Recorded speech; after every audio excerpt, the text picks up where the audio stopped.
Hare Krishna. So in this particular video, we'll start with the new topic that is center of mass. क्या पढ़ने जा रहे हैं हम लोग? पता नहीं सेंटर क्या स्पेलिंग होता है. ब्रिटिश इंग्लिश और अमेरिकन इंग्लिश दोनों में अलग अलग होता है. जो भी होता है देख लो, खुश हो लो अपना. Centre of mass. Centre of mass basically क्या है? It's an imaginary point. It is an imaginary point where we can assume the entire mass of the system to be concentrated. हम assume कर सकते हैं कि उस सिस्टम का जो पूरा मास है वहाँ पे कॉन्सेंट्रेटेड है.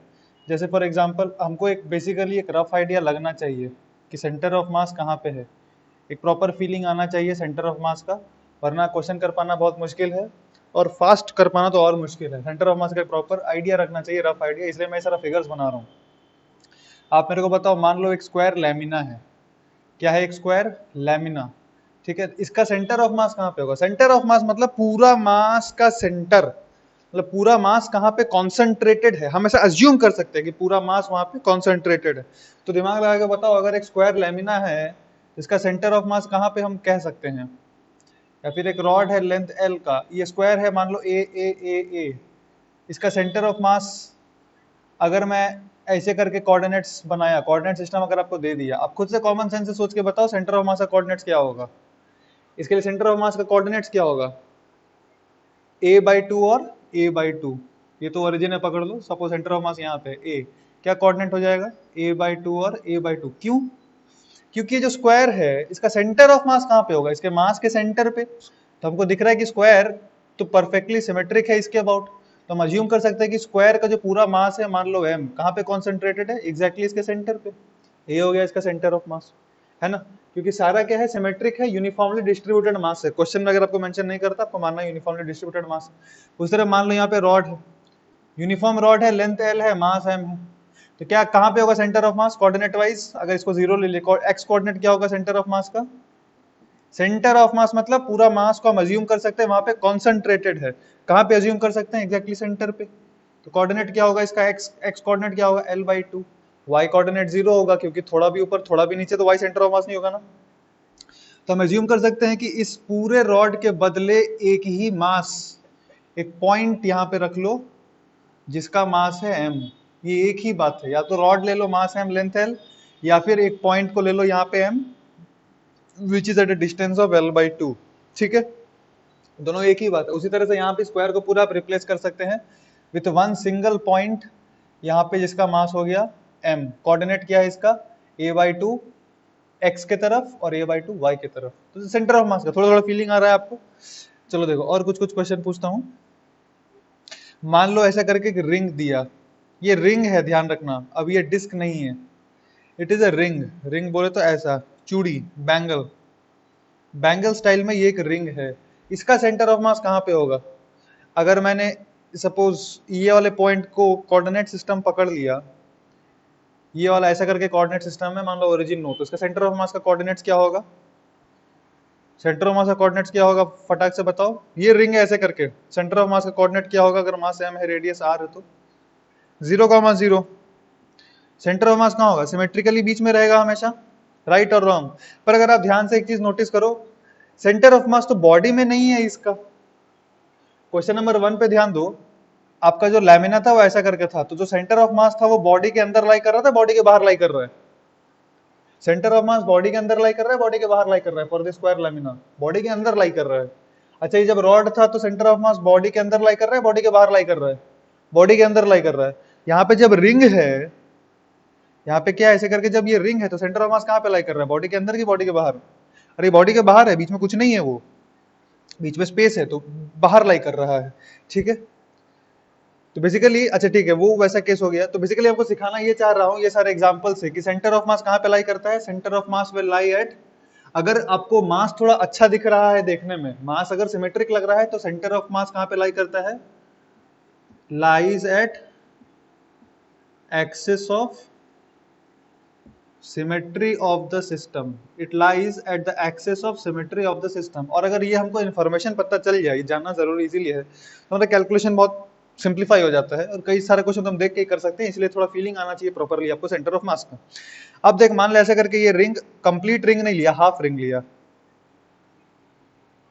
ये कंप्लीट रिंग नहीं लिया, सपोज हाफ रिंग लिया.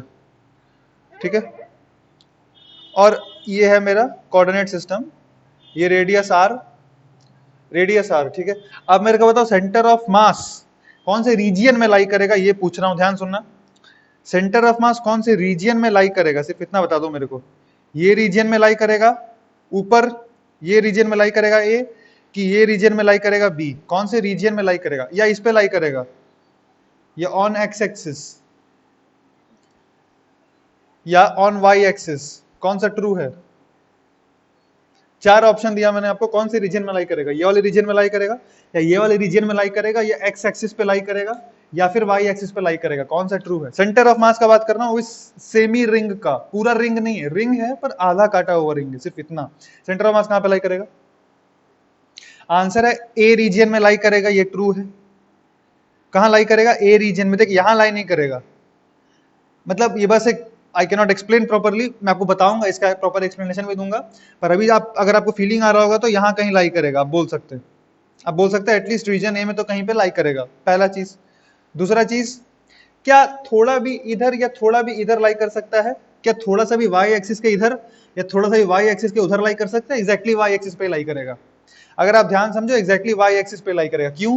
देख, सेंटर ऑफ मास कहां लाई करता है? अगर बॉडी अच्छा दिया हुआ हो प्रॉपरली, बॉडी अगर मतलब सिमेट्रिकल टाइप का बॉडी दिख रहा हो, तो centre of mass will lie at the axis of symmetry. इसका एक्सिस ऑफ सिमेट्री कौन सा है भाई? वाई एक्सिस इसको, Y axis is the axis of symmetry of this particular body, Y axis is the axis of symmetry of this particular body, therefore the centre of mass must lie on Y axis only. तो ये भी true है और ये भी true है, ठीक है। मतलब अगर आपको मैं देख के बोलूं what is the x coordinate of centre of mass, 0। X coordinate of centre of mass 0 हो जाएगा, क्योंकि सेंटर ऑफ मास परफेक्टली इस पॉइंट पर लाई कर रहा है, ना ही थोड़ा सा इधर लाई करेगा, ना ही थोड़ा सा इधर लाई करेगा, ठीक है। एग्जैक्टली क्या है वो हम लोग पढ़ेंगे आगे, ठीक है। अब मैं कुछ कुछ और चीज बोलता हूँ, आपको आंसर करना है। सपोज फॉर एग्जांपल ये सीसॉ है, ऐसा ही करके होता है ना, ये सीसॉ है सपोज, ठीक है। यहां बैठा हुआ है एक 80 किलो का मोटा आदमी, यहाँ पे दुबला पतला अपना मान लो आयुष बैठ गया, आयुष का मास 20 किलो, तो ऐसे करके बैठ गया। तो बताओ, और ये सेंटर पे लगा हुआ है, झूला के सेंटर में लगा हुआ है ये, यहाँ झूला के सेंटर में लगा हुआ है, तो सेंटर ऑफ मास कहाँ पे होगा इस सिस्टम का बताना है आपको। कहाँ पे होगा मतलब लेफ्ट रीजन में होगा या राइट रीजन में होगा, इसको आप मान लो ओरिजिन, तो लेफ्ट में होगा या राइट में होगा, देख के बताओ। सेंटर ऑफ मास किधर लाई करेगा? Centre of mass left side में लाई करेगा। क्यों? ये रीजन में क्यों लाई करेगा? क्योंकि इस तरफ ज्यादा मास है। इस तरफ ध्यान से देखो, अगर आप इस तरफ ध्यान से देखो तो ज्यादा मास लग रहा है, ज्यादा मास कॉन्सेंट्रेटेड है, राइट। 80 किलो का आदमी बैठा है इस तरफ, और इस तरफ 20 किलो का बैठा हुआ है अपना आयुष। तो बेसिकली यहाँ पे मास कम है, यहाँ मास ज्यादा है, तो जहां मास ज्यादा कॉन्सेंट्रेटेड रहता है, सेंटर ऑफ मास उस तरफ शिफ्टेड रहेगा। उसका नाम ही है सेंटर ऑफ मास। वो कहाँ रहेगा? जहां मास ज्यादा है। कहीं तो सेंटर में रहता है ना, ओवरऑल आप एज्यूम कर सकते हैं पूरे मास के सेंटर पे कहीं होता है। मास डिस्ट्रीब्यूशन ज्यादा है तो थोड़ा सा सेंटर पे नहीं रहेगा, थोड़ा सा सेंटर से इस तरफ शिफ्टेड रहेगा। क्या चीज? सेंटर ऑफ मास, ठीक है। ओके, और कुछ कुछ क्वेश्चन देख। मान लो ये कोन है, ये क्या बना दिया हमें? Cone. Say for example this is a cone and the height of the cone is h, height of the cone is h। My question to you is choose the correct option, ठीक है। Choose the correct option कि y coordinate of centre of mass क्या होगा। Choose the correct option. It will be greater than h/2। y coordinate का बात कर रहा हूं, सेंटर ऑफ मास का y coordinate. It will be greater then, ये हाइट दिया है आपको h, कंफ्यूज ना होना, ये हाइट दिया है h, और ये सिमेट्रिकल कोन है। कैसा कोन है? प्रॉपर सिमेट्रिकल कोन है, ऐसा नहीं आड़ा तिरछा कोन है, ऐसा करके कोन नहीं है, ठीक है। प्रॉपर सिमेट्रिकल कोन दिया है आपको, और बोला इट इज ग्रेटर देन, खैर कोई फर्क पड़ेगा भी नहीं, वैसे भी दिया है तो। It is greater than h/2, it is less than h/2, it is equal to h/2, या कांट बी कमेंटेड। कुछ बोल नहीं सकते। आपको क्या लगता है बताओ सोच के? सेंटर ऑफ मास कहाँ होगा? इसके सेंटर का जो लाइन है उससे ऊपर रहेगा, थोड़ा नीचे रहना चाहिए? कहाँ रहना चाहिए? थोड़ा नीचे रहना चाहिए। दिख रहा है नीचे ज्यादा मोटू वाला एरिया है, तो सेंटर पे ये सेंट्रल लाइन है, इससे थोड़ा सा नीचे ही रहेगा सेंटर ऑफ मास, कहीं ना कहीं यहाँ पे लाई करेगा। कहाँ लाई करेगा एग्जैक्टली हम लोग आगे पढ़ेंगे, पर ये फील आपको प्रॉपरली आना चाहिए कि सेंटर ऑफ मास थोड़ा सा नीचे की तरफ शिफ्टेड रहेगा, थोड़ा सा, क्योंकि सेंटर मास यहाँ ज्यादा है ना, थोड़ा सा नीचे आ जाएगा। आपने कभी कभी वो खिलौना देखा होगा, अगर आप कहीं मेले में गए होगे if you have ever gone to, वो मेला को पता नहीं क्या बोलते हैं, फेयर वेयर में, तो ऐसा करके एक बैठा रहता है आदमी, यहाँ पे ऐसा करके चिड़िया का चोंच लगा हुआ रहता है, चिड़िया मतलब बोलो तो बर्ड, ऐसे करके वो बर्ड का विंग्स रहता है ऐसा करके। So it is a pretty shocking thing that how this bird can remain stable. हाँ, आपने कभी कभी वो जो योगा वोगा करते हैं बाबा रामदेव जी का तुम वीडियो अगर देखा होगा, तो बाबा रामदेव जी लोग बोलते हैं अपना हाथ इधर लगा लो, ऐसे करके उठा लो, अपना बॉडी को ऐसे करके कर लो, पैर ऐसे करके कर लो, कोई होता है ना पुशअप पुशअप जो मारता है, दे डू लाइक दिस, अपना हाथ यहाँ पे रख के, इस सर ऐसे नहीं, ऐसे करके somehow they try to stabilize themselves. It is very difficult. It is very difficult job. ये कर तभी पाएगा जब उसका सेंटर ऑफ मास यहाँ पे लाई करे, इस लाइन पे सेंटर ऑफ मास लाई करना चाहिए, ठीक है, तभी ऐसा पॉसिबल है, अदरवाइज ऐसा पॉसिबल नहीं है। जो योगा हुआ करते हैं, खैर हम तो चिड़िया पे आते हैं, तो यहाँ पे जो बर्ड लगा हुआ है इसका क्या करते हैं ये लोग, सेंटर ऑफ मास को यहीं पे रख देते हैं, मतलब यहाँ पे काफी लाइट रहता है, और जो मोस्ट ऑफ द वेट है वो चिड़िया के चोंच या चिड़िया के चेहरे पे होता होगा। Therefore, चूंकि सेंटर ऑफ मास यहाँ कहीं लाई कर रहा है, whole system can be replaced by a small point that is equivalent to its center of mass. Whole system, say for example the mass is m, whole of this m can be replaced by a small point, and where it can be kept on the center of mass. So if that center of mass lies at this fulcrum, तो हम कह सकते हैं कि it can be replaced like this. This is equivalent to this. So therefore it can remain at rest. If this can remain at rest, this can also remain at rest. If this can remain at rest, this can also remain at rest. Replace कर सकते हैं उसको मास m से, ठीक है। So therefore centre of मास हमारे day to day life में काफी ज्यादा इंपॉर्टेंट होता है। आप अगर कोई भी चीज डिजाइन करते हैं रियल लाइफ में, कोई गाड़ी डिजाइन कर रहे हैं, कोई व्हीकल डिजाइन कर रहे हैं, उसको सिमेट्रिकली बनाते हैं ना, एक तरफ ज्यादा भारी बनाएंगे तो झुक ही जाएगा, समझ पा रहे हैं आप। देयरफॉर वी हैव टू, और भी कई सारे एग्जांपल रियल लाइफ में। आप सपोज आप एक बकेट, एक बहुत ही भारी बकेट अगर कभी कैरी किए होंगे, तो कैसे करके कैरी करते हैं, देखो मैं आपको दिखाता हूं। सपोज ऐसा करके एक आदमी है, इसको ये बकेट कैरी करना है, बहुत भारी बकेट है, तो वो किस तरफ झुके, इस तरफ झुकेगा, ऐसे करके कैरी करके ले जाएगा, ऐसे करके पकड़ के ले जाएगा, या इस तरफ झुकेगा, किस तरफ झुकेगा, लेफ्ट झुकेगा या राइट झुकेगा, इसको लेके जाना है अंदर।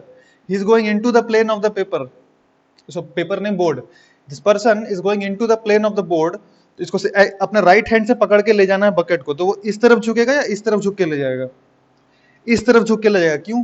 क्योंकि अगर आप सेंटर के अबाउट ध्यान दो, वो अपना मास को इस तरफ शिफ्ट क्यों कर रहा है थोड़ा सा ज्यादा, क्योंकि इस तरफ तो काफी ज्यादा मास है, थोड़ा सा मास अगर इस सेंटर लाइन के इधर आएगा तभी सेंटर ऑफ मास इस लाइन पे लाई करेगा, और सेंटर ऑफ मास इस लाइन पे लाई करेगा तभी वो परफेक्टली ऐसे सीधे सीधे जा सकता है। सेंटर ऑफ मास अगर थोड़ा सा इधर लाई कर गया तो ऐसे ऐसे अगर उठाएगा तो गिर ही जाएगा ऐसे करके, समझ में आ रहा है आपको। सेंटर ऑफ मास इस लाइन पे लाई करना चाहिए ताकि वो पीसफुली चल सके अंदर के तरफ, ठीक है, ठीक है। तो ये सारे बेसिक रियल लाइफ एग्जांपल्स है हमारा कुछ कुछ, और प्रॉपर्ली आपको फील आना चाहिए कि सेंटर ऑफ मास कैसे करके फ्लक्चुएट करता है, कैसे करके कहाँ पे लोकेटेड होगा, उसका एक प्रॉपर फीलिंग आना चाहिए सेंटर ऑफ मास का। एक और इंपॉर्टेंट चीज बताने वाला था, दिमाग से निकल गया, खैर ये सारा कुछ कुछ प्रैक्टिकल एप्लीकेशन भी हमारा सेंटर ऑफ मास का, ठीक है। अभी हम देखते हैं कि सेंटर ऑफ मास को निकालते कैसे हैं, चलो फटाफट देखेंगे हम।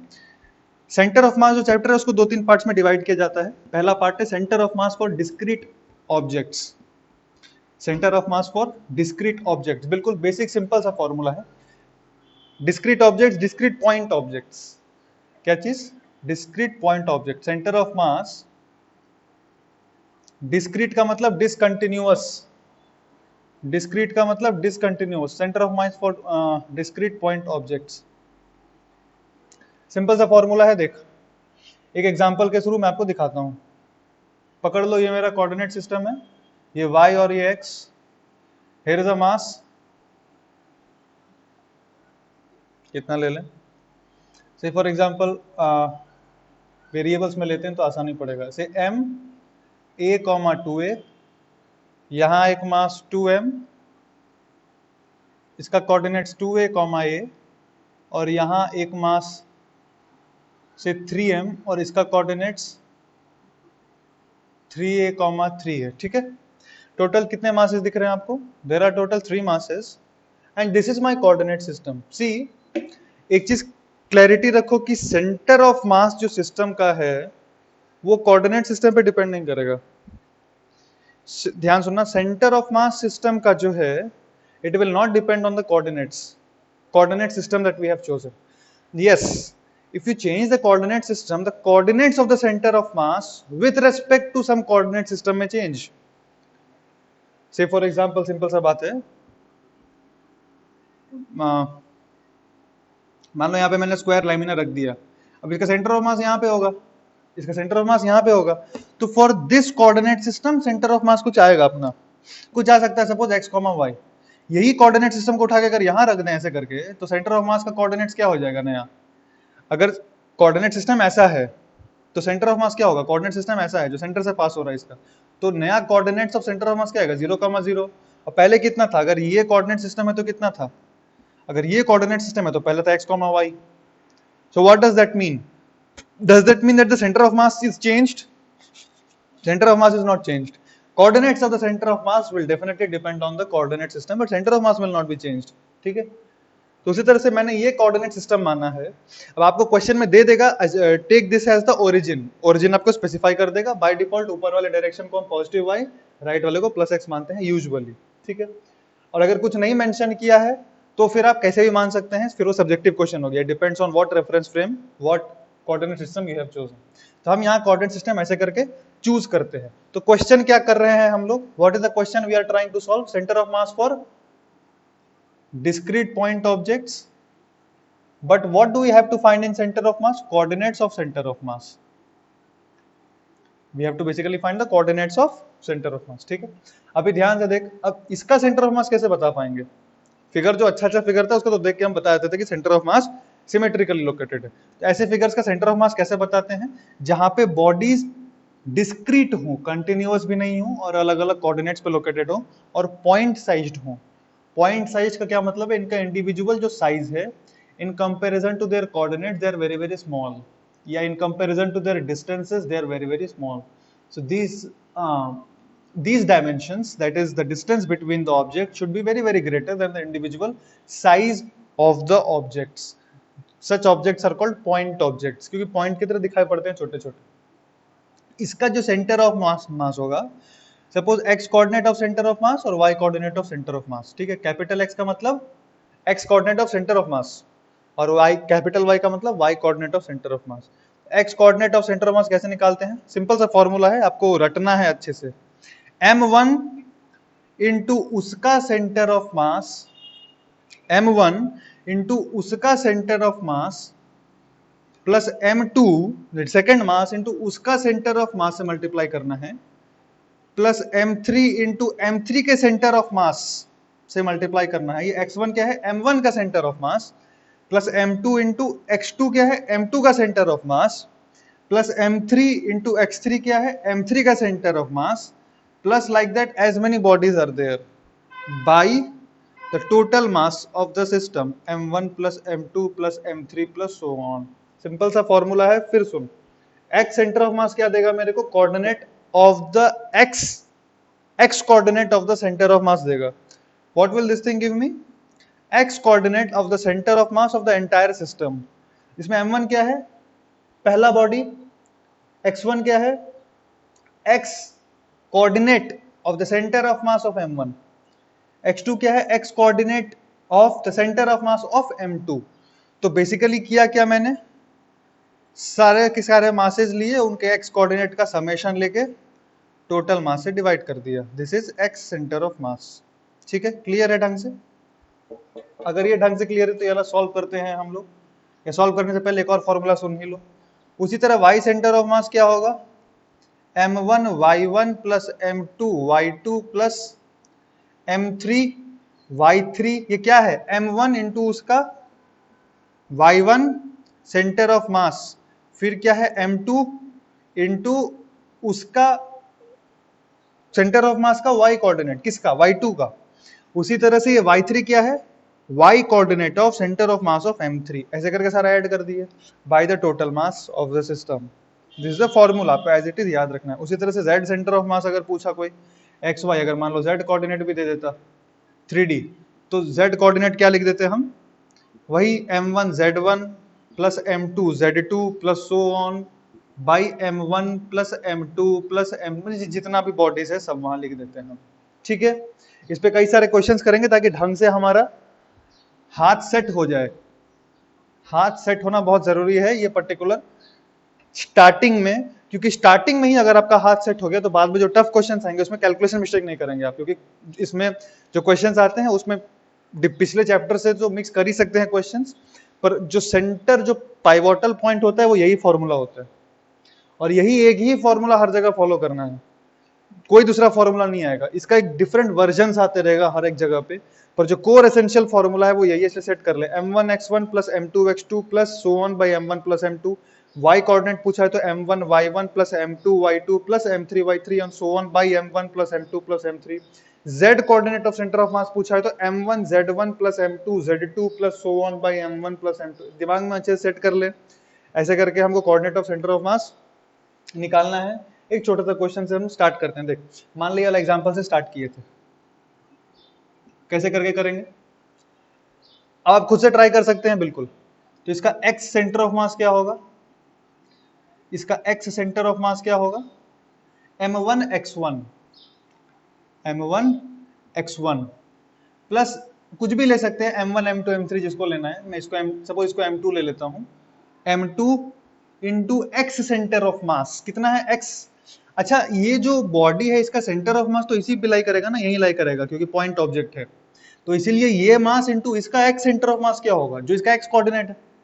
देख m1 इंटू x1 जब लिख रहे थे तो m मतलब ये तो मास मैंने m1 पकड़ा, इसको m2 और इसको m3 पकड़ रहा हूँ, इसको m1 m2 n3 m1 m2 n3, जब मैंने m1 इसको पकड़ा तो x1 लिखते थे ना, m1 इंटू x1 मतलब इसका सेंटर ऑफ मास का x कोऑर्डिनेट, इसका सेंटर ऑफ मास तो यही लाई कर रहा है क्योंकि पॉइंट ऑब्जेक्ट है।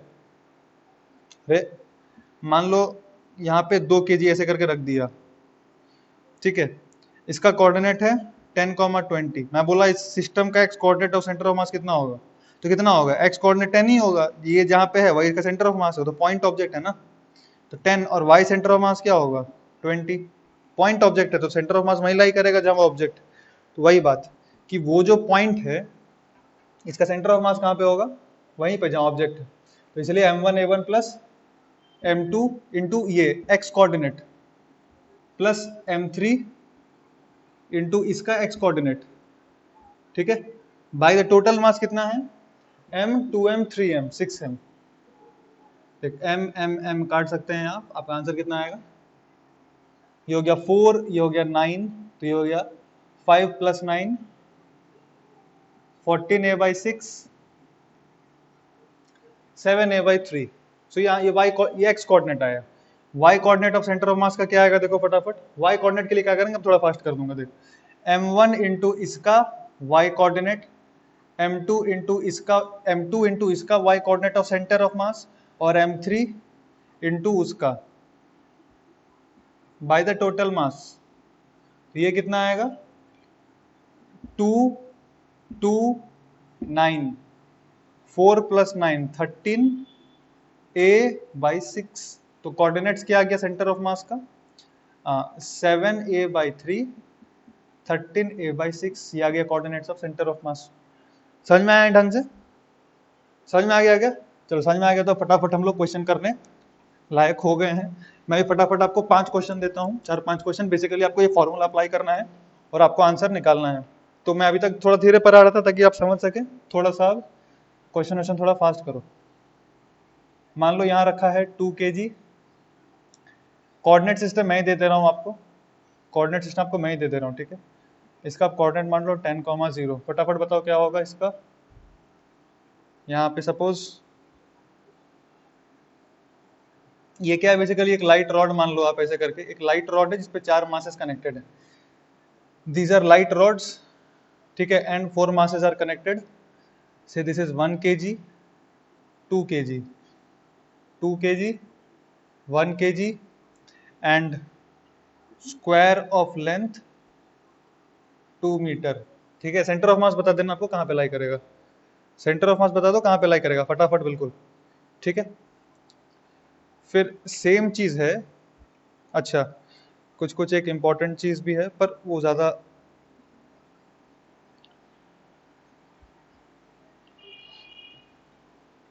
अगर आपको सिमेट्री समझ में आता है तो कैलकुलेशन बस थोड़ा फास्ट हो सकता है।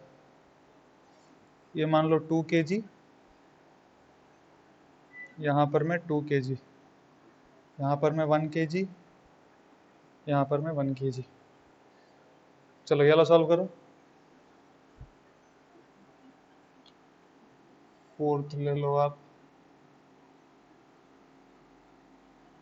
ऐसे करके ट्रायंगल, यहाँ मास m, यहाँ मास 2m, यहाँ मास m, ये दिया हुआ है आपको a। फिफ्थ क्वेश्चन, ट्रायंगल ऐसे करके ले लीजिए, हाँ वहाँ तो दे दिया था, यहाँ भी आप a a, और इसको पकड़ सकते हैं 2a मास m, मास m, मास 2m।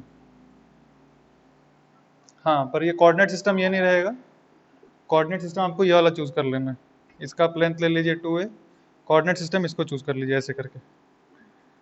यहाँ पे है ओरिजिन, ठीक है। अब ट्राई कर सकते हैं फाइंड आउट करने का। एंड देन फाइनल क्वेश्चन है कि ये वाला कर लो, सिक्स्थ। ये पकड़ लीजिए आप x, ये पकड़ लीजिए y, एंड ये पकड़ लीजिए z। इसको ऐसे नहीं, ऐसे, यहाँ पे आया आपका z, ऐसे करके ले ले। यहाँ बेसिकली एक क्यूब बना रहा हूँ और इसके अलग अलग पोजीशंस पे पार्टिकल्स रखा हुआ रहेगा। This basically a cube of edge a, cube of edge a, और मास मैं दे रहा हूँ कैसे करके रखना है, 2m 2m, ये m और ये m, यहाँ पे भी ले लो 2m 2m m और ये m। चलिए फटाफट स्टार्ट कीजिए करना सॉल्व, और फिर देखना बोर्ड की तरफ। तो इसमें क्या कर देंगे हम, हमको कोऑर्डिनेट्स बताना है, मतलब x और y दोनों बताना ढंग से। कोऑर्डिनेट और सेंटर मास पूछा हूं तो क्या बताना है, दोनों x और y। तो इसका अगर आप अब जो बताऊंगा ध्यान सुनते भी रहना। देखिए ये दो पॉइंट ऑब्जेक्ट्स है, ठीक है। अब कुछ कुछ चीज तो क्लियर है कि जब मैं इसका x कोऑर्डिनेट, चलो पहले y कोऑर्डिनेट कितना होगा बता दो। अगर आप ध्यान से देखो ये दो पॉइंट को जब मैं कनेक्ट कर रहा हूं तो जो y कोऑर्डिनेट होगा सेंटर ऑफ मास का, वो थोड़ा भी ऊपर और थोड़ा भी नीचे नहीं हो सकता, वो तो लाई करेगा इसी लाइन पे 100%, ठीक है ना। सेंटर ऑफ मास लाई करता है इसी पॉइंट पे। एक बहुत इंपॉर्टेंट चीज याद आया, देख जब वो रिंग मैं आपको बताया था सेमी रिंग, ध्यान से देखना, वो जो सेमी रिंग बताया था ना, इसका सेंटर ऑफ मास कहां पे लाई कर रहा था याद है आपको, सेंटर ऑफ मास ये वाले रीजन में लाई कर रहा था।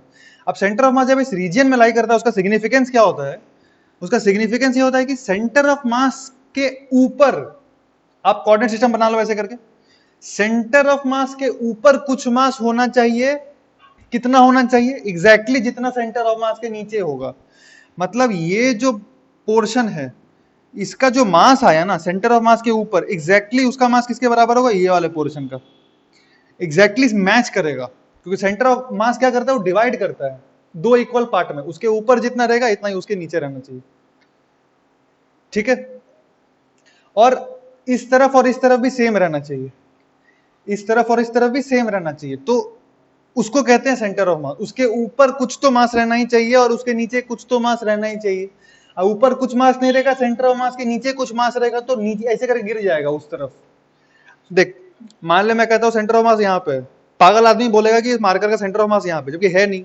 तो इस अगर मैं बोलूं सेंटर ऑफ मास यहाँ पे है, ज्यादा मास तो यहाँ पे, तो गिर जाएगा ना ऐसे करके। तो सेंटर ऑफ मास कैसे पॉइंट पे होना चाहिए, ऐसे पॉइंट पे होना चाहिए जिसके राइट साइड भी उतना ही मास हो और लेफ्ट साइड भी उतना ही मास हो, तभी तो उसको वहां पे हम एज्यूम कर सकते हैं कि सारा का सारा मास वहां पे कॉन्सेंट्रेटेड है, बोल सकते हैं। हर डायरेक्शन से ये फॉलो होना चाहिए सेंटर ऑफ मास के लिए, ठीक है। तो ऊपर जितना मास रहेगा उतना ही नीचे, और लेफ्ट जितना मास है उतना ही राइट में होना चाहिए। तो यहाँ पे इस लाइन के ऊपर तो कुछ मास नहीं है, इसके नीचे भी कुछ मास नहीं है, तो परफेक्टली जो सेंटर ऑफ मास है वो इस लाइन पे लाई करेगा। ये आपको आई होप समझ में आ भी रहा होगा। तो आप directly Y centre of mass 0 लिख लो। आप ऐसे सॉल्व मत करना कि ये इंटू इसका Y centre of mass 0 plus ये इंटू इसका Y centre of mass 0 by ये प्लस ये, ऐसे भी कर सकते हैं, कोई दिक्कत नहीं है, और आपका आंसर 0 ही आएगा। और मैं क्यों ऐसे करने बोल रहा हूँ, क्योंकि कई सारे फिगर्स में आप देख के बता सकते हैं कि वाई सेंटर ऑफ मास क्या होगा, जेड सेंटर ऑफ मास क्या होगा, दोनों में से कोई एक आप देख के बता सकते हैं। इसीलिए ये फीलिंग आपको प्रॉपरली आना चाहिए कि centre of mass line of symmetry पे लाई करता है, centre of mass will lie on the line of symmetry of the bodies, ठीक है। और वाई सेंटर ऑफ मास 0 हो गया, एक्स कितना होगा फटाफट देख, मैं सीधे आंसर लिख रहा हूं 40/6, 20/3 है ना, m1 x1 प्लस, वो कर लेना अपना डिटेल में, मैं सिर्फ आंसर लिख दिया आपके लिए। अब ध्यान से देख, इसके लिए जब इसके लिए निकालेंगे तो अब चारों को लिखने का जरूरत है कि आपको, चारों के लिए लिखने का जरूरत नहीं है। जब x सेंटर ऑफ मास लिखेंगे तो क्या लिखेंगे, ये दो बॉडी के लिए तो एक्स सेंटर ऑफ मास 0 हो गया, ये दोनों बॉडी का लिखना ही नहीं, m1 प्लस m2 x2 जो है जब लिखते हैं चारों बॉडीज के लिए लिखेंगे क्या, ये दोनों का तो एक्स सेंटर ऑफ मास 0 हो गया, तो सिर्फ ये दो के लिए लिख लो, और ये दो के लिए एक्स कांस्टेंट है कितना 2, तो क्या लिख लें 4 2 जा 8, मतलब m1 x1 4 plus m2 x2 that is also 4, तो ये आ गया भाई, द टोटल मास कितना हो जाएगा 2 plus 2 plus 1 plus 1 that is 4 plus 2 6, तो x सेंटर ऑफ मास आ गया 4/3। अच्छा y सेंटर ऑफ मास के लिए क्या करेंगे, y सेंटर ऑफ मास के लिए ध्यान से देख, ये दो का जो y कोऑर्डिनेट है सेंटर ऑफ मास का वो तो 0 हो गया ऐसा करके, तो ये दो का तो m1 y1 वाला लिखना नहीं है, बस ये दो का लिखना है, तो इसके लिए क्या लिखे m1 y1 m2 y2 bye the total mass that is 6, ये कितना आ गया 1 1 1, ये आ गया 4/3 मीटर और y कोऑर्डिनेट आ गया 1 मीटर, ठीक है। इसका अगर आप ध्यान से देखो तो जो सेंटर ऑफ मास होगा वो यहीं पे लाई करेगा, क्योंकि यही सिमेट्रिक है। अगर आप ध्यान से देखें सिमेट्रिक लाइन ऐसा करके है और ऐसा करके है। आप क्या कर सकते हैं, चूंकि डिस्क्रीट बॉडीज है, ध्यान सुना जो कह रहा हूं, चूंकि डिस्क्रीट बॉडीज है तो सेंटर ऑफ मास को आप डिस्क्रीट वे में रिजॉल्व भी कर सकते हैं। अगर डिस्क्रीट बॉडीज है तो सेंटर ऑफ मास को आप डिस्क्रीटली रिजॉल्व भी कर सकते हैं for the sake of minimising the calculations. For example मैं आपको देता हूं, कितना क्वेश्चन था ये 6th। फॉर एग्जाम्पल जैसे देखो यहां पे एक मास दिया m, मैं बता रहा हूं क्या कर रहा हूं देख, यहां पे एक मास दे दिया आपको m और यहां पे दे दिया सपोज 4m और यहां पे दे दिया 5m और ये है square of length a, this is square of length a। ये क्वेश्चन करने से पहले एक और छोटा सा क्वेश्चन देखो, सपोज मैं आपको कहता हूं कि इसके अबाउट आपको सेंटर ऑफ मास बताना है, यहां पे है 10 किलो, यहां पे भी है 10 kgs, this is 2 metre and this is 2 metre, तो this is the coordinate system, tell me the centre of mass of this system. इसका सेंटर ऑफ मास कहां पे होगा, लाई करेगा, कोऑर्डिनेट्स क्या होगा 0,0, अरे यहीं लाई कर जाएगा ना वो, तो क्यों, सिमेट्रिक है, उधर भी 10 kg 2 मीटर पे और इधर भी 10 kg 2 मीटर पे, तो इसको हम हटा सकते हैं, मतलब from the picture you can remove this and consider other masses, now we can discretely solve also, no problem, ऐसा कर सकते हैं हम। तो वही बोल रहा हूं, अगर आप इस फोटो को ध्यान से देखो तो आपको पूरा निकालने का जरूरत नहीं है, देखिए ये और ये सिमेट्रिकली लोकेटेड है, तो जब इसका अब सिमेट्रिकली लोकेटेड है अबाउट जब आप y लेंगे, मतलब जब x सेंटर ऑफ मास ले रहे होंगे, जब क्या ले रहे होंगे x सेंटर ऑफ मास, तब देखो ये दो को हटा सकते हैं, क्योंकि ये दो का x centre of mass cancel करेगा, समझ में आ रहा है। जब y सेंटर ऑफ मास लेंगे तब कुछ भी कैंसिल कर पाना पॉसिबल नहीं है, और जब x सेंटर ऑफ मास लेंगे तो इस दोनों को हटा सकते हैं, ठीक है। तो वो दोनों डायरेक्ट हटा दिया, सिर्फ ये बचेगा 5ma माइनस 4ma, बोले तो ma, अगर लेंथ a/2 है तो इतना आ जाएगा ma/2, 5ma/2 minus 4ma/2, ma/2 by the total mass that is 9 plus 2 11m, answer आ गया a/22 x centre of mass, ठीक है। हालांकि मैं आपको ऑनेस्टली बताऊं उतना भी ज्यादा टाइम नहीं सेव करेगा, आपका ज्यादा टाइम लगेगा भी नहीं, अगर आप पूरा फॉर्मूला भी करके लिखो m1 x1 plus m2 x2 plus m3 x3 उस तरह भी लिखो तो ज्यादा ऐसे नहीं कि बहुत ज्यादा टाइम लॉस हो जाएगा, आप रोना धोना चालू कर दिए सर हमारा 5 सेकंड बर्बाद हो गया, नहीं ऐसा कुछ नहीं होगा। पर हाँ प्रैक्टिस करते करते थोड़ा फीलिंग आना चाहिए कि इधर भी अगर है और इधर भी सिमेट्रिकली लोकेटेड है, तो like for because of these two bodies जो x सेंटर ऑफ मास है वो अफेक्ट नहीं होगा, because these two bodies will nullify the x center of mass, their individual center of masses will nullify the overall system of mass का x coordinate, जो पूरा system का जो सेंटर ऑफ मास का जो x कोऑर्डिनेट है उसमें ये दो का इंडिविजुअल रोल नहीं होगा, क्योंकि ये दोनों नलिफाई कर देंगे एक दूसरे को, समझ में आ रहा है आपको। तो कैलकुलेशन में हटा सकते हैं, वो सिंप्लीफाई होता है। तो अगर आप ध्यान से देखो आपको x कोऑर्डिनेट निकालना है तो ध्यान से देख, जब x कोऑर्डिनेट निकालेंगे तो ये सिस्टम है मेरा मार्कर, ये 2 kg उतने ही दूर पे जितना ये 2 kg है, तो ये दोनों एक दूसरे के x कोऑर्डिनेट को कैंसिल कर देंगे, समझ में आ रहा है। उसी तरह अगर आप 1 kg पे ध्यान दो तो 1 kg का जो x कोऑर्डिनेट है और ये 1 kg का जो x कोऑर्डिनेट है कैंसिल आउट कर देगा, तो x कोऑर्डिनेट आ जाएगा 0, x कोऑर्डिनेट कितना आ जाएगा 0। ऐसा कर सकते हैं कैलकुलेट करने का, आप कैलकुलेट करेंगे भी तो वही आएगा, पर ये थोड़ा अगर आप प्रैक्टिस करते रहेंगे आपको ये फील आना चाहिए कि अगर आपको पूछा एक्स कोऑर्डिनेट, आपको कुछ सिमेट्रिकल टाइप का अगर नजर आ रहा है तो, सिमेट्रिकल नहीं है तो बात ही नहीं, और अगर सिमेट्रिकल टाइप का कुछ नजर आ रहा है तो फॉर फास्ट कैलकुलेशन आप चेक कर सकते हैं कि इसके पीछे क्या है, 2 kg at a distance of, कितना लेंथ दिया इसका, लेंथ ही मेंशन नहीं किया, बस स्क्वायर था शायद, it is just a square, आप इमेजिन कर लो, say for example 10 metre for the sake of our convenience. तो ऐसा करके पीछे कितना लिखेंगे, 2 इंटू -5 mx, इसका m1 into x coordinate of centre of मास कितना है -5, इसका m2 y कोऑर्डिनेट ऑफ, इसका m2 into x coordinate of centre of मास कितना है 2 इंटू 5 10, ये -10 और ये +10 कैंसिल आउट करेगा, x coordinate of centre of मास में ये दोनों का कोई रोल नहीं आएगा। उसी तरह ये 1 kg और ये 1 kg भी एक दूसरे को नलिफाई करेगा, क्योंकि m1 इंटू x1 और ये मतलब ये जो इसका mx है और इसका mx है कैंसिल आउट करेंगे, तो x सेंटर ऑफ मास 0। उस तरह से y सेंटर ऑफ मास देखो, तो ये 2 kg और ये 2 kg एक दूसरे को क्या कर देंगे, कैंसिल आउट कर देंगे, और ये 1 kg और ये 1 kg एक दूसरे को कैंसिल आउट कर देगा, क्योंकि m1 इंटू मतलब इसका मास इंटू इसका y कोऑर्डिनेट और इसका मास इंटू इसका y कोऑर्डिनेट कैंसिल करेगा ना, ये नेगेटिव y है ये पॉजिटिव y है, तो y coordinate of centre of मास भी क्या हो जाएगा 0। और अगर आप ये मैथमेटिकली भी कंफर्टेबल हैं तो आप ऐसे भी देख सकते हैं कि आप अगर इसका लाइन ऑफ सिमेट्री कहाँ पे लाई करता है, centre of mass line of symmetry पे लाई करता है, आप ऐसे करके ड्रॉ करें, देख लाइन ऑफ सिमेट्री से यहाँ जो इसका लाइन ऑफ सिमेट्री है ना वो यहीं से पार कर रहा है, इसका मतलब यहीं पे लाई करना चाहिए, डेफिनेटली 100% सेंटर ऑफ मास कहीं ना कहीं यहाँ कहीं लाई करेगा, क्योंकि ये तो लाइन ऑफ सिमेट्री है कि नहीं है, देख ये 1 kg 1 kg 2 kg 2 kg, क्या ये लाइन ऑफ सिमेट्री है, क्या ये लाइन ऑफ सिमेट्री है।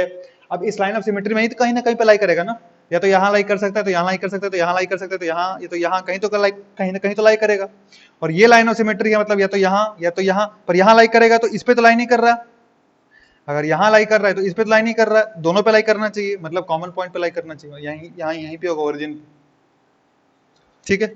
सो इतना जो मैं बकवास किया इसका उतना बहुत ही खतरनाक रिक्वायरमेंट नहीं रहता है सेंटर ऑफ मास में।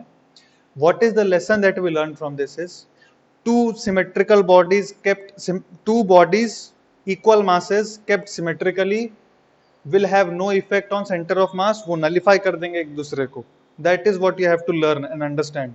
कहीं भी अगर कुछ ऐसा बहुत खतरनाक क्वेश्चन देख लिया और सॉल्व करके अगर if you have heard or if you see something, it is not a very great magic, it will not save much of your time also and it's not a very big thing, we have much bigger things to deal with, ठीक है। पर ये आप ढंग से समझ लो concept. यहाँ पे देखो ये मास m ये मास m, यहाँ पे 2m, फटाफट इसका सेंटर ऑफ मास निकाले, कोऑर्डिनेट सिस्टम ये ओरिजिन है, क्या लिखेंगे इसका ma, ओके x कोऑर्डिनेट का बात कर रहे हैं, इसका मास इंटू a और इसका क्या लिखेंगे मास इंटू इसका x coordinate of centre of mass क्या होगा रे, ध्यान से देख इक्विलैटरल ट्राइंगल है तो ये 60 डिग्री, तो ये कोऑर्डिनेट कितना आएगा a cos 60, बोले तो a/2 bye the total mass कितना है m 2m 4m, ये जो भी आंसर आया।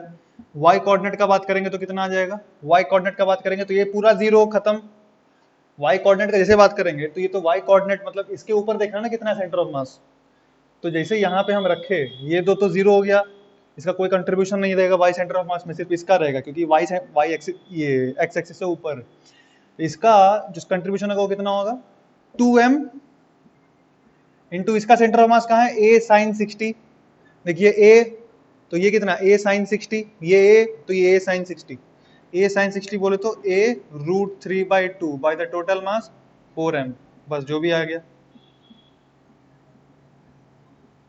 और ये वाला कितना था, ये भी कट गया, ma प्लस ma 2m, ये आ गया a/2, सही है ना, a/4 सॉरी, हाँ a/2, ये हो जाएगा ऊपर 2a/4 a/2, ठीक है, समझ में आ रही है वाला, ठीक। बेसिकली आपको करना क्या था, फॉर्मूला अप्लाई करना है, हर सिनारियो में अलग अलग हो सकता है। यहाँ पे देख क्या होगा, अच्छा इसका आंसर देख के करो तो x centre of mass y centre of मास कौन सा 0 हो जाएगा, ये कोई भी 0 नहीं होगा, एक्सिस ऐसा करके है, एक्सिस ऐसा करके है, कौन सा 0 हो जाएगा, ढंग से देखो तो ये लाइन ऑफ सिमेट्री है क्या, देख ये मास m है और ये मास m है और ये मास है 2m और ये आइसोसेलेस ट्रायंगल है, इसका मतलब ये लाइन ऑफ सिमेट्री तो है। लाइन ऑफ सिमेट्री क्यों है, क्योंकि ये मास m है और ये मास m है, ये मास अगर 3m बोल देते तो लाइन ऑफ सिमेट्री नहीं होता फिर, क्योंकि हमको ट्रायंगल से मतलब नहीं, हमको मासेस से मतलब है।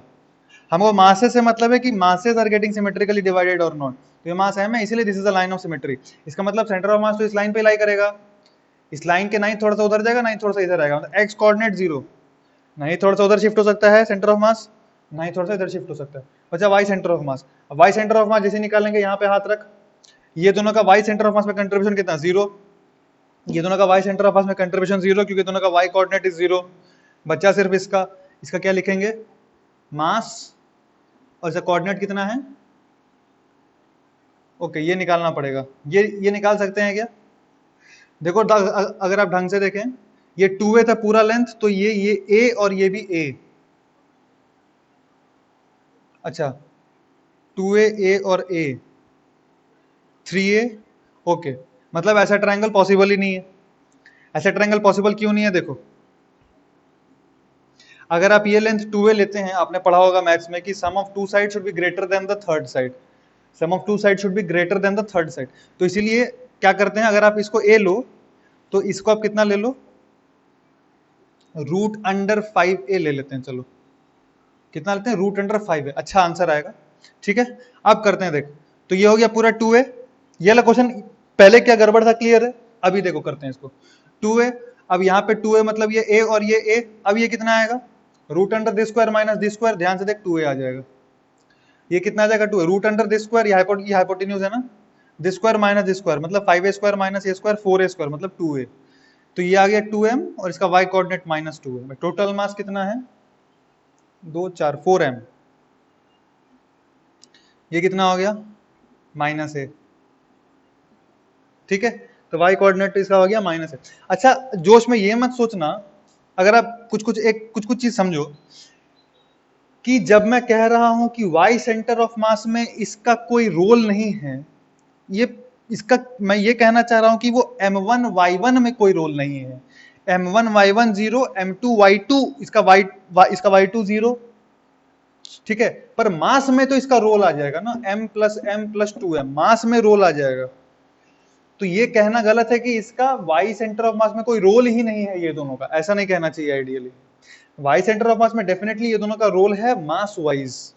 ठीक है, वो m1 y1 में इनका कंट्रीब्यूशन नहीं आएगा, सिर्फ इसका वो सिग्मा my में कंट्रीब्यूशन आएगा। पर ये दोनों का मास इज इंपॉर्टेंट, क्योंकि वो सेंटर ऑफ मास को ऊपर शिफ्ट करेगा।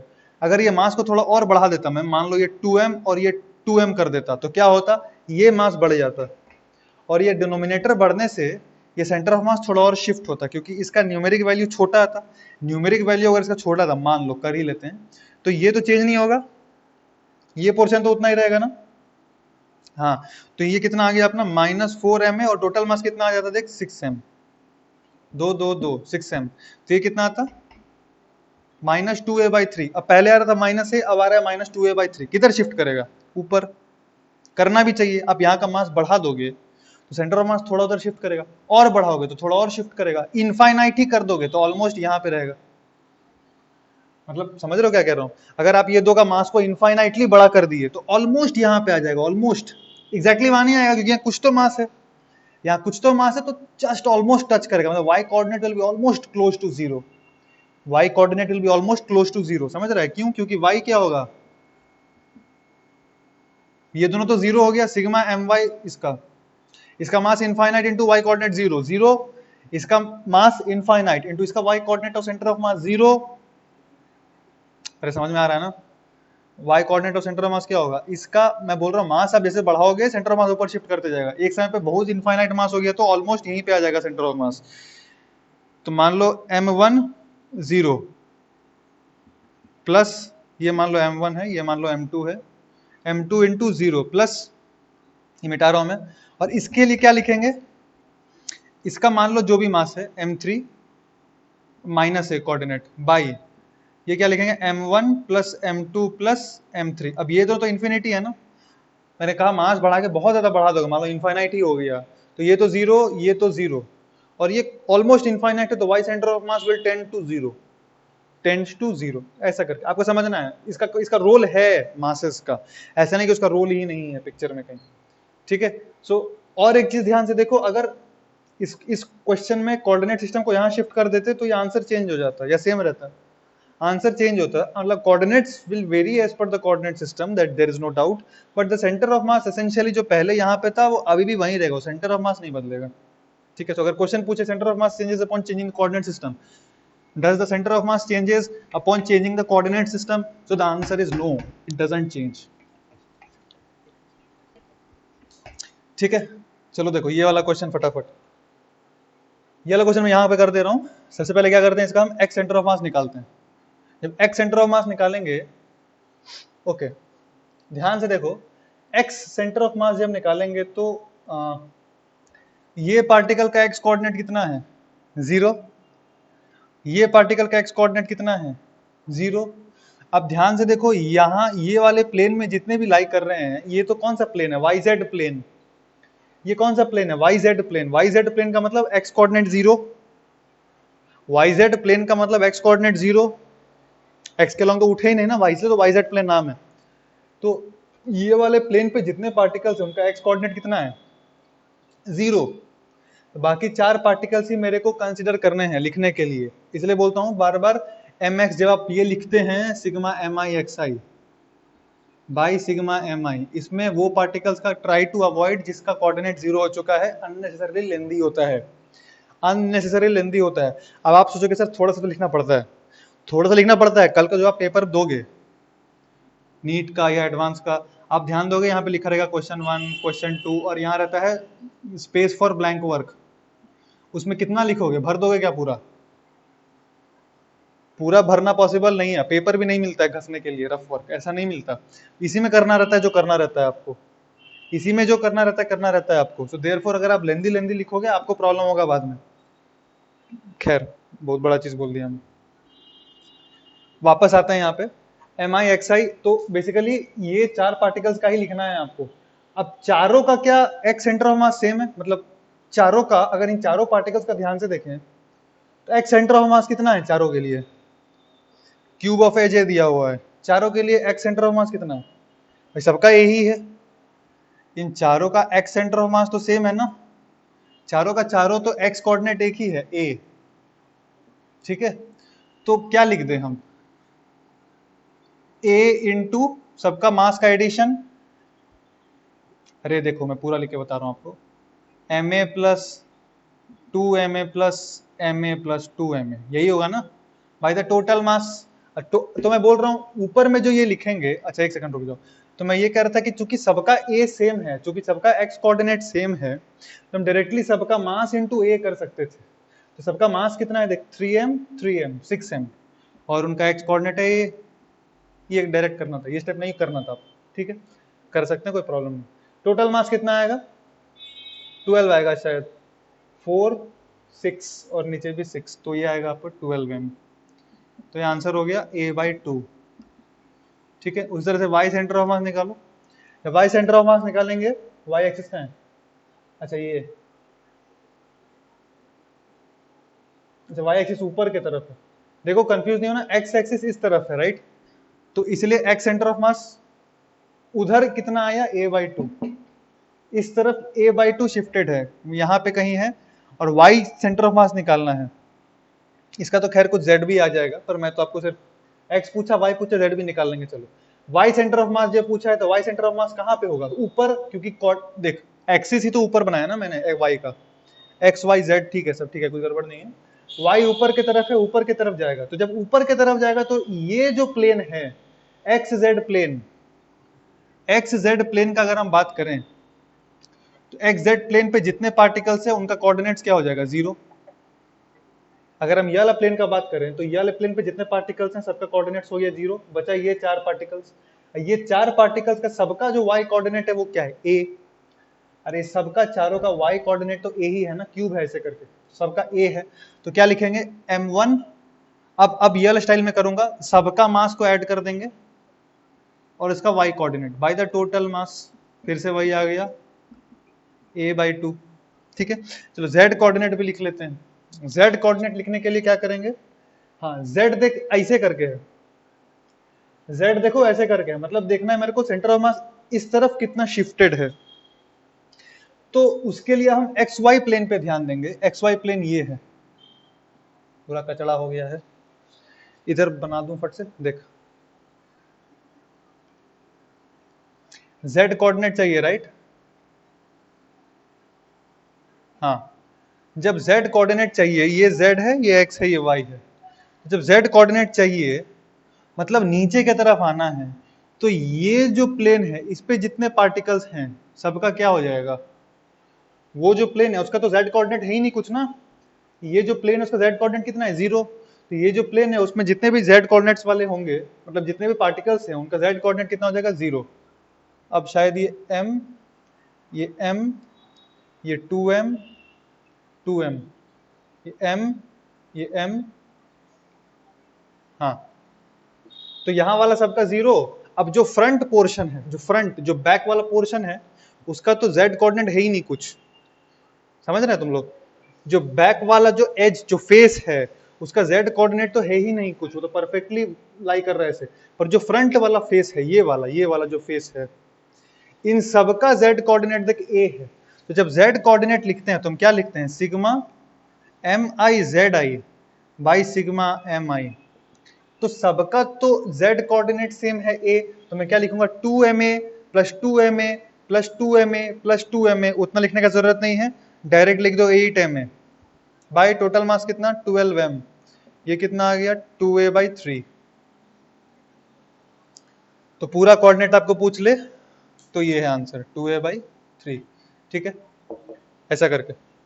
और क्लास में कुछ कुछ क्वेश्चंस करेंगे, और कुछ कुछ क्वेश्चंस करते हैं अभी, देखो कुछ क्वेश्चंस तो हम अभी भी कर सकते हैं। तो ये एक फॉर्मेट हो गया सिंपल कि m1x1 plus m2x2 so on by the total mass m1 plus m2 plus so on, ऐसा करके। कुछ और क्वेश्चन देखो, डायरेक्ट एचसीवी का क्वेश्चन, मैं जो क्वेश्चन दे रहा हूँ ट्राई कर लेना खुद से, फिर देखना सॉल्यूशन। डायरेक्ट एचसीवी से उठा के क्वेश्चन दे रहा हूँ, देख मान ले ऐसे करके अपना एक ट्रे है, क्या है, ऐसे करके अपना एक ट्रे है, यहां पे एक मास रख दो आप, मान लो ट्रे का मास मैं आपको क्या देता हूं 2m, और इसका मास मैं आपको दे देता हूं 4m, ठीक है। ये रखा हुआ है ग्राउंड पे, ये क्या है basically, it's an ice cube, और मैं कहता हूं tray has a very large surface area. जो ट्रे का जो सरफेस एरिया है ना, base has a very large surface area of its base. इसका जो बेस है उसका सरफेस एरिया काफी बड़ा है, और इसका मास है 2m, इसका मास है m। क्यूब का हाइट ले लें क्या, cube ice cube of edge कुछ भी मान लो a, ice cube of edge a। Tray का सरफेस एरिया लार्ज दे दिया, डायरेक्ट क्वेश्चन नहीं है फिर, मैं थोड़ा चेंज कर दे रहा हूँ, लार्ज सरफेस एरिया बेस दे दिया आपको, ठीक है। अब आपको बोला आइस मेल्ट्स, आइस क्या कर गया, मेल्ट कर गया। Find how much centre of mass will get shifted. Find how much centre of mass will get shifted, फटाक से करके बताओ, सिंपल क्वेश्चन है, क्वेश्चन करके बताइए, इजी है टफ नहीं है। अब इसमें हम थोड़ा मैकेनिक्स भी जोड़ सकते हैं, मान लो इनिशियली ऐसे करके था, ठीक है। अच्छा एक और वैरायटी मेरे को बताना है, पहले वो बताता हूँ फिर ये बताता हूँ। चलो ये फटाक से ट्राई कर लो। देखो इसमें क्या करना है, इनिशियली अब हमको कोऑर्डिनेट सिस्टम कुछ बोला नहीं, हमको बेसिकली क्या निकालना है, find how much centre of mass will be shifted. तो शिफ्ट जो होगा सेंटर ऑफ मास का, वो कोऑर्डिनेट सिस्टम पे डिपेंड नहीं करता, कहीं भी कोऑर्डिनेट सिस्टम ले सकते हैं। Centre of mass will depend on the coordinate system, पर जो शिफ्ट है सेंटर ऑफ मास का, वो कोऑर्डिनेट सिस्टम आप क्या चूज किए हैं उस पर डिपेंड नहीं करता है। तो therefore I can choose any coordinate system. So मेरे को अच्छा लग रहा है, I am choosing this one, symmetrical coordinate system ले रहा हूं मैं, ठीक है, ओके। जब ले रहा हूं तो इनिशियल एक्स सेंटर ऑफ मास कितना होगा, अगर ध्यान से देखो 0, ये सिमेट्रिकल है। ट्रे दिया है आपको, सुंदर ट्रे है, कोई ऐसा घटिया ट्रे नहीं है कि यहाँ पे ऐसे करके कुछ शेप है उसका कि यहाँ ज्यादा मास आ गया, यहाँ कम मास आ गया, नहीं, नॉर्मल है, सिमेट्रिकल ट्रे है जैसा होता है हमारे घरों में। और यहाँ पे एक्स सेंटर ऑफ मास कितना आ जाएगा इसका 0, इसका वाई सेंटर ऑफ मास कितना आएगा, इसके अबाउट ले रहा हूं तो मेरे को जो ट्रे है जिसका मास 2m है, उसका वाई सेंटर ऑफ मास नहीं पता, तो मैं मानता हूं वाई मेरे को शिफ्ट निकालना है ना, मेरे को सेंटर ऑफ मास तो नहीं निकालना है, तो मैं मानता हूं कि इसका Y centre of mass Y पे है, प्लस क्यूब का कितना होगा 4m into L A by two, mass into इसका सेंटर ऑफ मास, ठीक है, बाई द टोटल मास कितना है 6m, ये इनिशियल, ये है Y centre of mass initial. Back centre of mass final भी जीरो ही हो जाएगा जब ये पूरा मेल्ट कर जाएगा, जब वो पूरा मेल्ट कर जाएगा तो कैसा हो जाएगा, यहाँ पे पानी आ गया। और देखो ये लाइन बहुत इंपॉर्टेंट है, it is a very large surface area of its base. क्या होगा, सरफेस एरिया लार्ज रहने से, सरफेस एरिया बहुत लार्ज रहने से ये पानी जो डिस्ट्रीब्यूट होगा उसका हाइट नेग्लिजिबल होगा। तो देयरफॉर इसका जब m1 y1 लिखेंगे ना, वाटर, जब ये क्यूब वाटर बन गया तो उस समय उसका m1 y वाला पोर्शन लिखने का जरूरत नहीं, क्योंकि y जीरो हो जाएगा, क्योंकि ये हाइट नेग्लिजिबल है, काफी फैल चुका है पानी, ठीक है। तो उसमें जो y बचेगा, y new, y centre of mass new, ये इसमें किसका लिखेंगे, जब ट्रे का लिख रहे हैं तो क्या लिखेंगे, मास इंटू इसका y centre of mass change नहीं हुआ अभी भी, प्लस क्यूब के लिए क्या लिखेंगे, इसका मास तो यही है पर y centre of mass zero हो गया। क्यूब जब मेल्ट करेगा मास चेंज नहीं करेगा उसका, पर y centre of mass zero हो जाएगा, वो बेस पे आ जाएगा। और द टोटल जो टोटल मास है वो कितना है, टोटल मास चेंज हुआ क्या, टोटल मास उतना ही है 6m, ठीक है। चेंज निकाल सकते हैं, y final minus y initial, y final minus y initial कितना आएगा देख, minus 2ma by total mass 6m, कितना शिफ्ट किया, minus a by 3, minus a by 3 क्या मतलब है, तो डेल्टा y आया शिफ्ट, वो नेगेटिव आया, उसका मतलब सेंटर ऑफ मास नीचे आ गया है, नेगेटिव आया ना, फाइनल माइनस इनिशियल, मतलब सेंटर ऑफ मास थोड़ा सा नीचे शिफ्ट किया, जो ऑब्वियस बात है नीचे करना भी चाहिए, ठीक है। अब क्वेश्चन को अगर थोड़ा टफ कर देता तो ऐसा कर सकता था आपको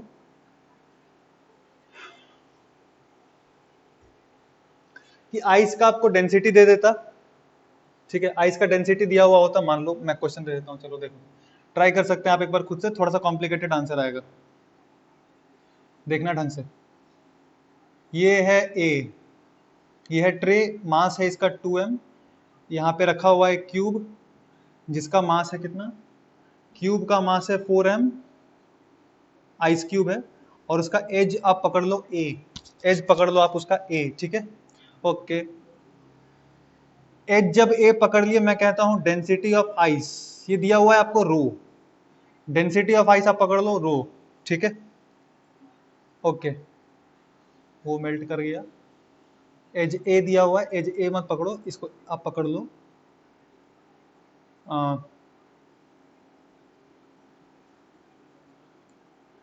थोड़ा क्वेश्चन पूरा करना पड़ेगा। Tray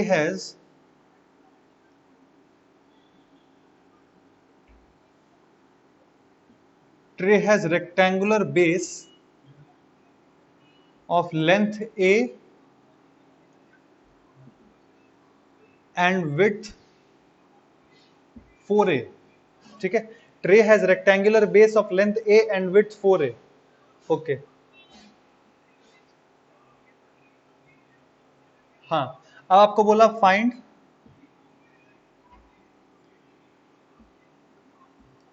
how much centre of mass will shift if ice melts. और एक और अच्छा फिर क्या कर सकते हैं, इसका मास अगर मैंने 2m दे दिया, ठीक है वैसे रहने, ठीक है, ऐसे ट्राई कर सकते हैं करके, आप क्वेश्चन खुद से ट्राई भी कर सकते हैं, सोल्यूशन करके मेरे को भेज भी सकते हैं।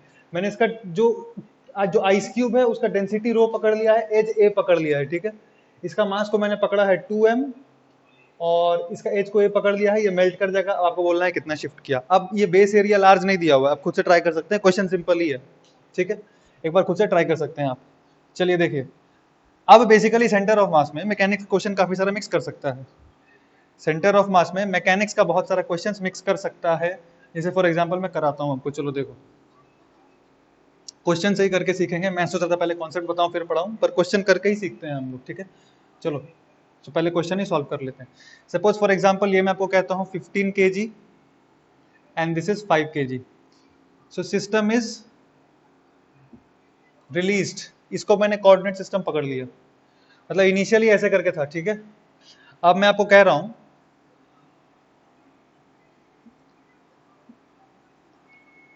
Find new centre of mass new centre of mass मतलब सेंटर ऑफ मास पुराना ही रहेगा. Find new coordinates of, find new Y coordinate, find new Y coordinate of centre of mass after 2 seconds. 2 second के बाद आपको नया centre of मास का coordinates बताना है. ट्राई कीजिए खुद से बताने का. मैं और कुछ कुछ क्वेश्चंस देता हूं आपको, ठीक है. Suppose for example there are 2 particles, one is 5 kg and one is 15 kg. और मैं आपको कहता हूं ये पार्टिकल मान लो A, ये पार्टिकल मान लो B. The distance between them is say for example 20 meters. Part A, if 15 kg is shifted right by 10 meters, how much 5 kg be shifted to shift center of mass by 10 meter right, by 10 meter rightwards. ठीक है. फिर मैं आपको कहता हूं if 5 kg shifted 10 meter left, how much 15 kg be shifted to keep center of mass unchanged. और भी कई सारे क्वेश्चन ऐसे वैरायटी कराता हूं, पहले वाला कर लेते हैं. चलो देखो फटाक से. अगर आपने क्वेश्चन सॉल्व किया हो, आपका एक्सेलरेशन कितना आएगा? Net pulling force by total mass, मतलब net pulling force by total mass कितना? 20. 100 by 25, सही किया ना. Net pulling force 150 minus 50 by the total mass, that is 20. आपका 5 मीटर पर सेकंड स्क्वायर आ गया एक्सेलरेशन. ओके. 2 सेकंड के बाद इसका कोऑर्डिनेट बता सकते हैं क्या हम? ये पार्टिकल A, ये पार्टिकल B. ऑफ कोर्स इसको करने का एक बहुत सिंपल तरीका है, हम बाद में बताऊंगा. एक इंपॉर्टेंट मेरे को चीज भी याद आ गया, मैं यहाँ पे लिख दे रहा हूँ, बताता हूँ. मैं इसको करने का एक बहुत सिंपल तरीका है, वहां से बता दूंगा आपको, पर यहाँ से बताता हूँ. देख, तो एक्सेलरेशन कितना आ गया? 5 मीटर पर सेकंड स्क्वायर. ठीक है. इसका अब इनिशियली ये मैंने ओरिजिन मतलब इसको मैंने लेवल ट्रीट किया हुआ है, यहाँ पे कोऑर्डिनेट सिस्टम ट्रीट कर लो आप. यहाँ पे y कोऑर्डिनेट 0 है, तो इसका नीचे कितना आएगा? जो सेंटर ऑफ मास है, y coordinate of centre of mass क्या होगा? m1 into y coordinate of centre of mass, half वहां से रिलीज किए, हाफ a t स्क्वायर बोले तो ये a, सॉरी ये नहीं होगा, हाफ a t स्क्वायर. ये माइनस होगा, ठीक है, प्लस ये ऊपर चला जाएगा तो मास. अच्छा, जितना हाफ ए टी स्क्वायर उसको भी तो half a t square same ही रहेगा, जितना ये नीचे जाएगा उतना ही वो ऊपर जाएगा. ठीक है, तो हाफ ए टी स्क्वायर ही निकाल लेते हैं पहले. हाफ ए टी स्क्वायर ये कितना गया? 10 मीटर. ठीक है, ये 10 मीटर नीचे है, वो 10 मीटर ऊपर चला गया. मैं डायरेक्ट लिख दे रहा हूँ 10, और ये भी काट कुट के लिख दो सीधे 10. बाई द टोटल मास कितना है? 20. तो सेंटर ऑफ मास क्या आ गया? Minus 150 plus 50, minus 150 plus 50, minus 100 by 20. Answer कितना आया? Minus 5 metres. तो कितना शिफ्ट कर गया? Minus 5 metres. ओके, ठीक है, तो ये क्लियर है ढंग से. अब देखो, एक चीज बताना चाह रहा था मैं कि जब हम F equals to M A लिखते हैं तो यहाँ पे A किसका होता है? सेंटर ऑफ मास का. अभी तक हम छोटे छोटे पार्टिकल्स के बारे में ही पढ़ाई कर रहे थे, तो इसीलिए हमको उतना जरूरत नहीं पड़ा ये कॉन्सेप्ट समझने का, इसलिए बताया भी नहीं गया आपको कि ए रियलिटी में किसका लिखते हैं? सेंटर ऑफ मास का. अगर बड़ा ऑब्जेक्ट है तो, अगर कोई बड़ा ऑब्जेक्ट है तो ए किसका लिखते हैं? एक्सेलरेशन ऑफ सेंटर ऑफ मास का. मान लो एक बॉडी ऐसे करके, मान लो ऐसा करके एक बॉडी है, ये मूव कर रहा है विद एन एक्सेलरेशन ऑफ ए, और साथ ही साथ ये रोल कर रहा है. मान लो एक स्फेयर है जो रोल कर रहा है. क्या कर रहा है? रोल. ये एक रिंग ले लो आप. स्फेयर से अगर आपको कंफ्यूजन है, आप क्या ले लो? एक रिंग ले लो. स्फेयर से क्यों कंफ्यूजन है? क्योंकि आपको अगर किसी को रोटेशनल फील आ जाए, टेंशन में आ जाएगा. रिंग ले लिया, सर्कुलर पढ़ा दिया ना, इसलिए. तो मान लो रिंग रोल कर रहा है ऐसा करके with an angular acceleration of alpha और लीनियर एक्सेलरेशन ए. अब जब लिखेंगे F equals to M A, मान लो कोई फोर्स लगा रहा है ऊपर से ऐसे करके रिंग पे, कोई एक एक्सटर्नल फोर्स लगा रहा है. हम लिखेंगे F equals to M A. Of course friction picture में आएगा, मानते हैं फ्रिक्शन विक्शन नहीं है, हम मानते हैं फ्रिक्शन विक्शन नहीं है. ठीक है, F equals to M A मान लो. तो जब अब ये तो F लिख लिया हमने, मतलब net force on the body. चलो मान लेते हैं फ्रिक्शन आगे की तरफ लग रहा है, ऐसे करके घुमाएगा, फ्रिक्शन हम कहते हैं आगे लग रहा है.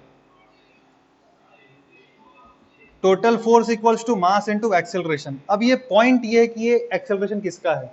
यहाँ तो कई सारे पॉइंट्स हैं, ये भी एक पॉइंट है और हर एक पॉइंट का एक्सेलरेशन अलग है।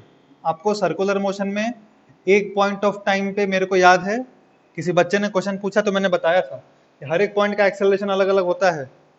याद है बताया था, अगर कोई बॉडी घूमता भी है और चलता भी है, अगर कोई बॉडी घूमता भी है और चलता भी है तो एक बार चला लेते हैं और एक बार घुमा लेते हैं और फिर एक्सेलरेशन निकालते हैं जिस पॉइंट का बात कर रहे हैं हम। जैसे फॉर एग्जांपल मान लो ये घूम भी रहा है और चल भी रहा है, मान लो एक्सेलरेशन है 10 मीटर पर सेकंड स्क्वायर और घूम रहा है विद एन अल्फा 2 रेडियन पर सेकंड स्क्वायर। तो ये जो पॉइंट है टॉप मोस्ट पॉइंट, एक बार चला लो तो ग्राउंड से जब हम देखेंगे सिर्फ चल रहा है तो इसका एक्सेलरेशन कितना हो गया, लीनियर एक्सेलरेशन हो गया 10, और सिर्फ घुमा लो ऐसे करके तो इसका टेंजेंशियल एक्सेलरेशन कितना हो गया आर अल्फा, आर मान लो 1 मीटर, थोड़ा और अच्छा ले लो 2 मीटर, तो आर इंटू अल्फा कितना आ गया 4। तो नेट एक्सेलरेशन क्या होता है, vector sum of these two. तो टेंजेंशियल भी उधर है फिलहाल और इसका लीनियर भी उधर ही है, दोनों ऐड हो जाएगा, नेट एक्सेलरेशन कितना आएगा 14। सो अब कहना ये चाह रहा हूं कि किस पॉइंट का हम लेंगे एक्सेलरेशन, क्योंकि हर पॉइंट का तो एक्सेलरेशन अलग अलग है। तो ये जो इक्वेशन लिखेंगे F प्लस एफ, जो हम एनएलएम का इक्वेशन लिखे वहां मास इंटू एक्सेलरेशन, किसका एक्सेलरेशन है, ये सेंटर ऑफ मास का।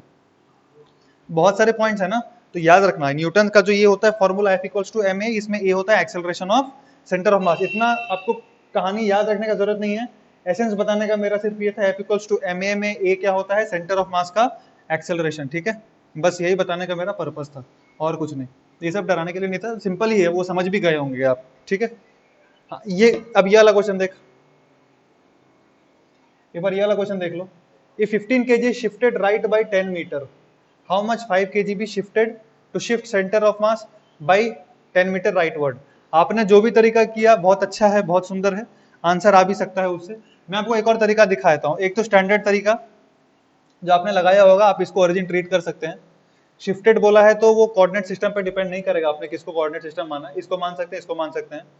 फिर 15 kg shifted right by 10 meter, how much 5 kg be shifted to shift center of mass by 10 meter rightwards? तो एक तो बहुत लंबा चौड़ा तरीका होगा, आपने सेंटर ऑफ मास पहले निकाला होगा, मैं दिखा देता हूं। देखो x सेंटर ऑफ मास कितना है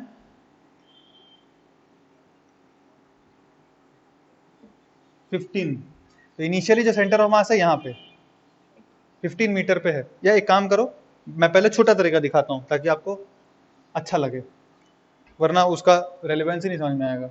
छोटा तरीका ये है कि हम क्या पढ़ते हैं, देखो x सेंटर ऑफ मास क्या होता है m1 x1 plus m2 x2 plus so on by m1 plus m2 plus so on, ये स्टैंडर्ड तरीका हम पढ़ते हैं। अब जो शिफ्ट होता है सेंटर ऑफ मास में, चेंज होता है सेंटर ऑफ मास में, वो क्या होगा m1 इंटू चेंज इन इसका centre of mass plus m2 into change in इसका centre of mass plus so on by the total mass. Simple. इसका एप्लीकेशन देखो, इसका प्रूफ फिर से क्लास से पूछ सकते हो, दोनों से डिफरेंशिएट कर दिया, बस दोनों से डिफरेंशिएट कर दोगे तो यही आ जाएगा, dt dt कट जाएगा हर जगह से, एक बार करके देखना यही आंसर आएगा आपका। Similarly y change of centre of mass अगर चाहिए आपको तो क्या आ जाएगा m1 into Y change plus m2 into Y two, इसका m2 का y सेंटर ऑफ मास जितना शिफ्ट किए सो ऑन बाय द टोटल मास। ठीक है, इसका देख क्वेश्चन क्या बोला है, 15 kg shifted right by 10 metre. अच्छा, इसमें कोऑर्डिनेट सिस्टम इंपॉर्टेंट है, dx1 shifted right by 10 metre, तो dx1 पॉजिटिव। लेफ्ट शिफ्ट करेंगे तो ये जो चेंज आएगा वो नेगेटिव आएगा, डायरेक्शन मैटर करता है, यहाँ dx लेते टाइम। ठीक है, तो 15 kg shifted right by 10 metre, how much 5 kg भी शिफ्टेड, ये शिफ्ट आएगा, कोऑर्डिनेट नहीं आएगा, ध्यान रखना शिफ्ट आ रहा है। How much x coordinate be shifted to shift center of mass by 10 meter rightward? Shift center of mass by 10 meter rightward plus 10. Answer कितना आया 200 minus 150 by 5, that is 10 metre plus 10 metre, मतलब आपको 5 kg को plus 10 metre right shift करना पड़ा होगा, तब ये सिचुएशन फॉलो हुआ होगा, तब ये वाला सिचुएशन फॉलो हुआ होगा। उससे एक बार ये वाला आंसर बता देता हूँ, फिर लेंथी प्रोसेस बता दूंगा वो वाला। देखिए 5 kg शिफ्टेड 10 मीटर लेफ्ट, फटाक से कर लो ये वाला फटाक से कर लो, ये वाले मेथड से करो अगर नहीं किया है तो। अगर ये वाले मेथड से किया है तो बहुत अच्छा बात है, नहीं किया तो ये वाले मेथड से कर लो। 5 kg shifted 10 meter left.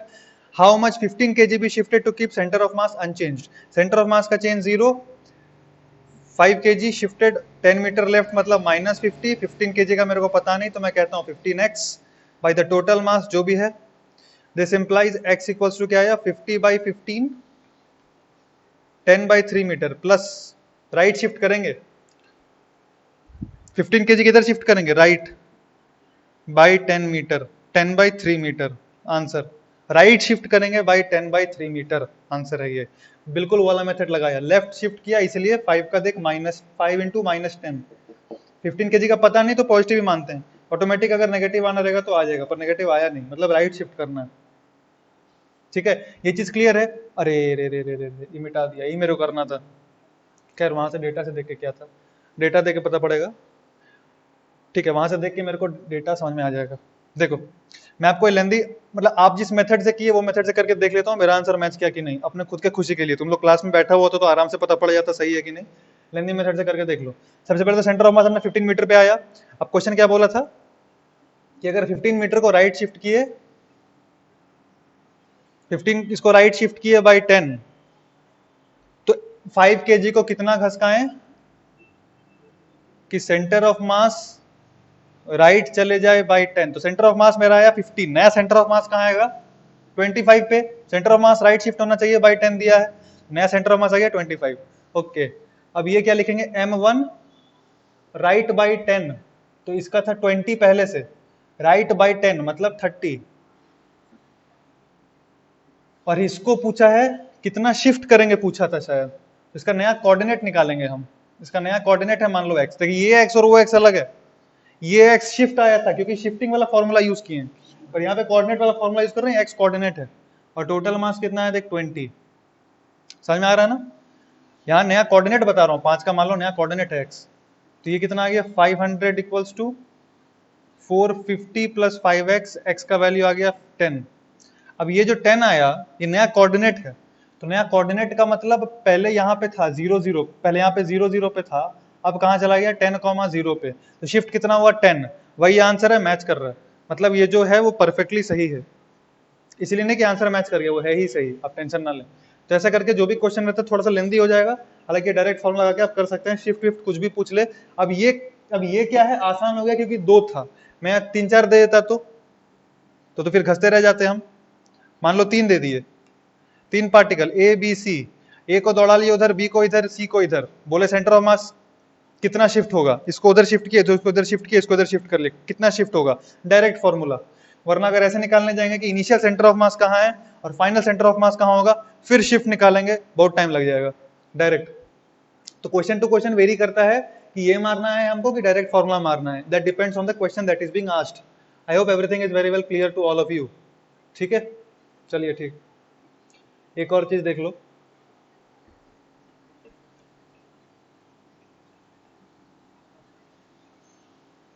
दो 5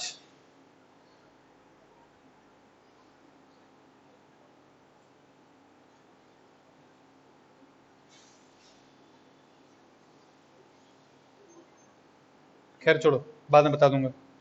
वो एक नया फॉर्मूला से आता है, m1 x1 को डिफरेंशिएट करके m1 v1 m1 a1 करके आएगा. नया फॉर्मूला बता दूंगा क्लास में. ठीक है. सो बेसिकली हमने क्या क्या सीखा? 2-3 चीजें का ध्यान सुन. पहला चीज जो सीखा वो सीखा आपको ढंग से सेंटर ऑफ मास का क्लैरिटी, जो एक इंट्यूटिव अंडरस्टैंडिंग वो रहना चाहिए, ताकि आप ये समझ सके कि centre of mass will lie on the axis of symmetry of the bodies or the system. This is the first thing that you have to understand. Second thing, formula ढंग से समझ में आना चाहिए. m1 x1 plus m2 x2 plus m3 x3. मैं तो और बहुत कुछ कराने वाला था, टाइम ही खत्म हो गया.